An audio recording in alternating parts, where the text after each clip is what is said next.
and all that frequently. Actually, it figures in only 180 reports. Yeah, but I mean, I tried to, it's a very laborious task.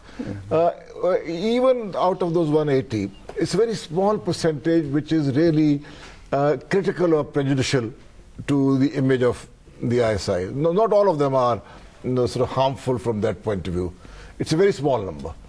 Now, and these are, I mean, the first thing that you notice about them is that they really belong to the period before intelligence begins. It is raw information written out by certain people, I mean, you know, human intelligence sort of agents, or biased sources in the Afghan intelligence service, which till the other day was all geared up in collaboration with our Indian neighbors and some of our friends in the West to drum up negative images of Pakistan and particularly negative images of the ISI. So really there's nothing, not much credibility on what they have to say, and I don't think Pakistan should be unduly worried about it. I mean, there's been a lot of talk of its impact on Pakistan-US relations. As things stand today, tomorrow would be a different story. I'm afraid Washington needs us as much as we need Washington.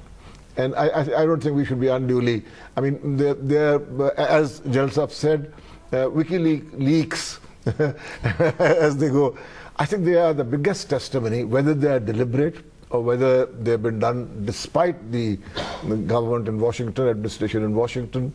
They are much more damaging to the American conduct of war. The way they looked at the Afghan civilians, it's a total contradiction of the hearts and minds policy. It's a total repudiation of the Bush years. And it does not really, it stops at 2009. And as you come to an end in December 2009, there is no ray of hope for future. I mean, there is no guarantee. The leaks do not contain anything positive or anything, you know, that would make you feel that in future their conduct of war would be superior in any respect, in the military sense or in the sense of, you know, winning hearts and minds. So that is how I look at it. But General Asad Durrani, some people are apparently taking it seriously. Look at David Cameron, for example. Either it was to please the Indians or I do not know why, but he seems to be impressed by this particular leak. And yesterday at Bangalore, he said that Pakistan should not be having it both ways. Of course, our Foreign Office has condemned it. And in the previous section, I had Mr. Abdul Basit, and who very categorically said that Pakistan has raised objections. But what are your views, sir? Why should the British Prime Minister be so openly talking in such terms? He can. I think it is a political statement, and why not? If the idea of so many of them is and has been shown in this way, that you can scapegoat others, Karzai, Pakistan for that matter, for your own mistakes, for your own bad conduct of battle, or you put pressure on countries like Pakistan, where people are very sensitive, where immediately, you know, the concern starts. So from that point of view, I can understand. But actually, what would again be the impact of a statement like that? He's made a statement, one rebuttal or one statement from the Foreign Office, and the matter is over. Actually, when it comes to the crunch of it, the impact of these leaks, regardless of whatever way and in whatever number they may have been done, is, since we have done it so badly, since we are now in such a big trouble and there is no hope, so while you are scapegoating some others, but let's get the hell out of this place. Unless, of course, and that also must be said at some stage, it's quite possible the way the state structures are, and it's not only because state structures have an ego, an alliance like that would be having a bigger stake.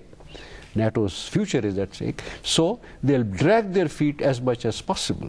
That is also quite possible. But the main thing for us, I suppose we should probably try and look at it from that angle too. If we were uncomfortable with their presence, and anything that has been done by the Americans, by the Afghans, by the Taliban, or by us, which has brought them to this stage where they are thinking of leaving, it might not be a bad thing. Right.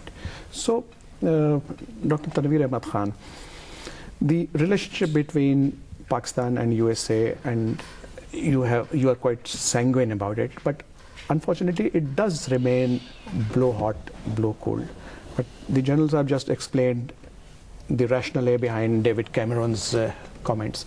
Our High Commissioner in UK, Wajid Samshul Hassan, yesterday he made a note in this column called Comments in the Daily Guardian.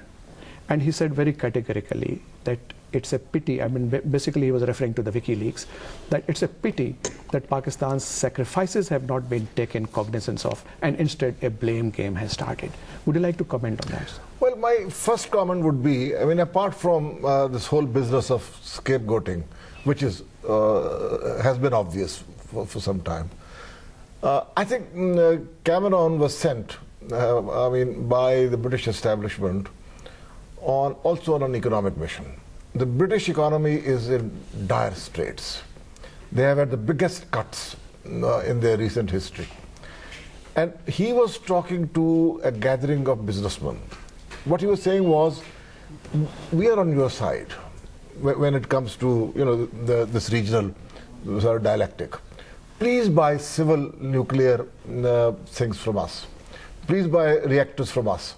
And he hasn't failed. He has signed more than £1 billion pounds worth of agreements. I mean, it's a big sales pitch. So I think partly we saw. I'm afraid he did the same thing in Turkey. I mean, he criticized Israel as the British hardly ever do, because you know he wanted to. He was playing to the gallery. To the gallery in Turkey, and India, of course. I mean, it's fashionable to play to the Indian gallery, and as a Pakistani, what I feel a bit sort of concerned about is that there is an impression abroad that this can be done to Pakistan and that you can get away with it. Because Pakistanis, for one reason or the other, do not react, do not complain too much. They are so intensely preoccupied with their internal problems.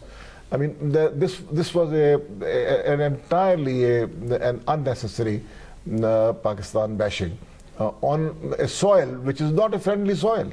I mean, he was in a country which has fought 3 wars against us and which is constantly trying to get us out of Afghanistan, this and that, which refuses to hold meaningful negotiations.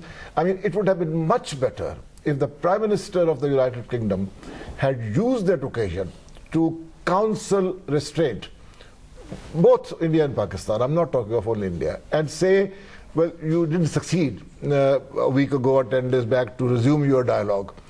We encourage you to try again, and we'll try to assist you. We'll try to help you behind the scenes. That would have been much more statesmanlike than to add fuel to the fire. Absolutely, I fully agree with you, sir, because that, but perhaps that would have required a statesman-like quality of the likes of maybe Winston Churchill or somebody.